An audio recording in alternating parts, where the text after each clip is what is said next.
আগামী শুক্রবার প্রধানমন্ত্রী নরেন্দ্র মোদীর হাত ধরে উদ্বোধন হতে চলেছে শহরের 3টি মেট্রো পরিষেবা। তবে 10 টাকার কম খরচেও নতুন মেট্রোয় সফর করতে পারবেন আপনিও। দেখে নিন ভাড়ার তালিকা। নতুন মেট্রো পরিষেবার ক্ষেত্রে ভাড়া কত হবে তা নিয়ে যাত্রীদের আগ্রহ সবথেকে বেশি।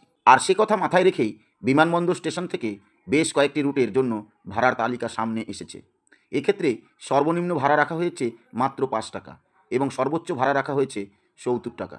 মেট্রো সূত্রে জানা গিয়েছে বিমানবন্দর থেকে যশোর রোড যেতে সর্বনিম্ন ভাড়া রাখা হয়েছে মাত্র 5 টাকা। তবে সংশ্লিষ্ট এই স্টেশন থেকেই নোয়াপাড়া যেতে ভাড়া পড়বে 20 টাকা। অন্যদিকে বিমানবন্দর থেকে চাঁদনী চক বা এক্সপ্ল্যানেড স্টেশন পর্যন্ত টিকিটের দাম 40 টাকা।